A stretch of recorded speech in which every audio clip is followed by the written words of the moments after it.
안녕하세요. 인터넷 언론사 스페셜타임스의 영상뉴스팀입니다.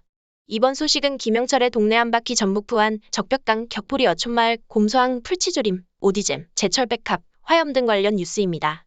전라북도에서 가장 긴 해안선을 가진 고장, 부안. 풍요로운 어항과 천혜의 갯벌을 간직한 칠산바다를 삶의 터전으로 살아온 이웃들의 동네다.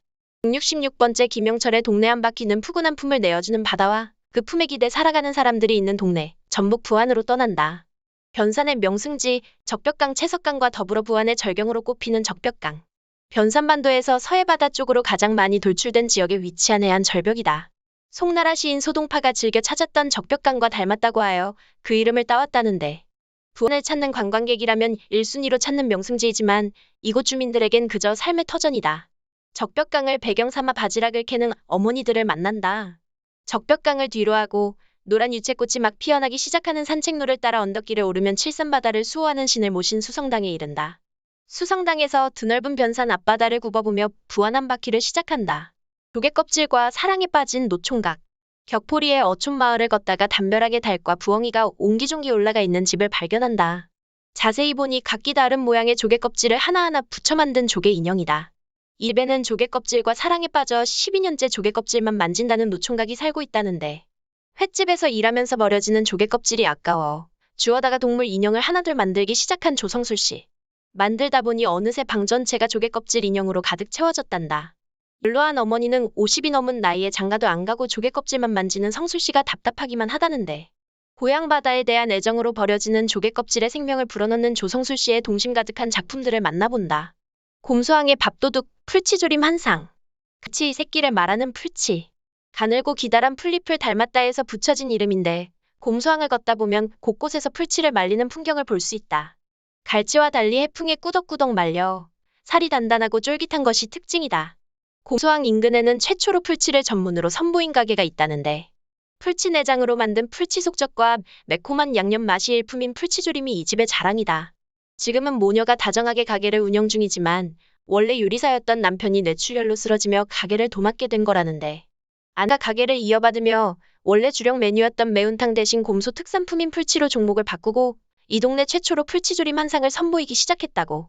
몇 년간 병석에 있다가 재활에 성공한 남편은 아직 거동이 불편하지만 식당에 나와 카운터를 보며 아내와 딸의 일손을 거둔다. 풀치로 새롭게 인생 꽃길을 열어가는 가족의 식당에서 전라도 손맛 가득한 풀치조림 한 상을 맛본다. 어머니의 마음을 잇는 손바느질 작가. 봄꽃이 한창인 운산마을의 동네 어귀에서 툇마루에 앉아 바느질을 하는 정겨운 풍경을 만난다. 부안의 아름다운 자연을 조각보에 담고 있다는 전통 손바느질 작가 김몽아 씨. 옛날에 천이 귀했던 시절 옷을 짓고 남은 천을 활용하기 위해 어머니들이 조각보를 만들었던 것처럼 버려지는 천을 모아 주제에 맞게 색을 배합해 작품으로 재탄생시킨다는데, 김몽아 작가는 초등학교도 들어가기 전인 어린 나이에 바느질을 배웠지만 처음 바늘을 잡았던 날의 기억을 잊지 못한다. 사고로 아들을 잃는 아픔을 겪은 어머니가 바느질할 때만은 울음을 멈추었기에 저도 모르게 그 모습을 따라 고사리 손으로 바늘과 천을 들었다. 어느새 60년이 넘는 세월이 지나 어머니의 모습을 닮아가고 있는 김봉아 작가의 이야기를 듣는다. 아버지와의 추억이 담긴 수제 오디잼. 변산반도 해풍을 맞고 자란 오디로 달콤한 꿈을 이루어가는 청년 농부가 있다. 하서면에서 직접 오디 농사를 짓고 수확한 오디로 수제잼 공방을 운영하는 최지선 씨. 공항연구원으로 근무하던 지선 씨가 예기치 않게 진로를 바꾼 건 10년 전 아버지가 갑작스레 알츠하이머 진단을 받고서였다. 부모님을 모시기 위해 고향으로 돌아와 어머니의 오디 농사를 도왔고, 나중에는 서울에서 디자이너로 근무하던 여동생까지 힘을 합쳤다. 연구원이었던 경험을 살려 저장성이 좋지 않은 오디의 활용법을 고민하다 수제잼 공방까지 차리게 되었다는데, 병을 앓던 아버지는 재작년에 세상을 떠났지만 오디밭에는 그동안 함께한 아버지와의 추억이 가득하다. 지선 씨의 잼 공방에서는 애틋한 추억과 사랑이 담긴 달콤한 오디잼이 만들어진다.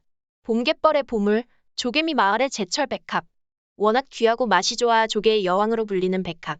봄 되어 꽃이 지천으로 피듯 요즘 갯벌에는 백합이 한창이다. 대양리 학구마을을 지나던 배우 김영철은 마침 백합을 채취 중이던 주민들을 만난다.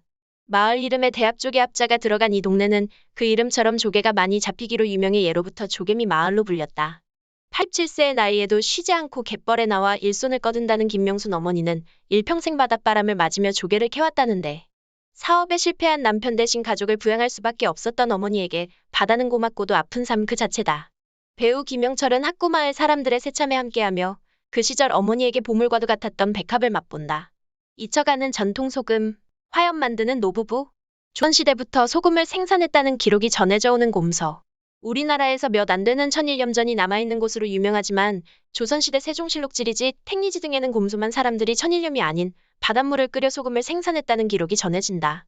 화염이라고도 불리는 이 소금은 생산 과정이 까다로워 천일염에 밀려나 점점 사라지는 추세라는데 곰소 염전 인근에 위치한 구진마을에서 지금까지도 화염의 전통을 이어오고 있다는 노부부를 만난다.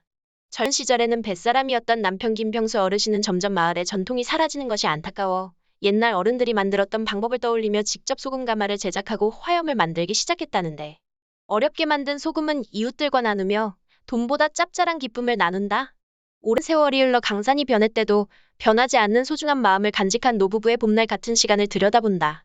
넉넉히 내어주는 바다처럼 따뜻한 마음을 간직한 사람들, 자연을 벗삼아 행복을 찾아가는 이웃들의 이야기가 4월 16일 저녁 7시 10분 김영철의 동네 한바퀴 제166화. 푸근하다 바다의 품 전북 부원편에서 공개된다. 이상 스페셜타임스의 영상 뉴스팀이었습니다.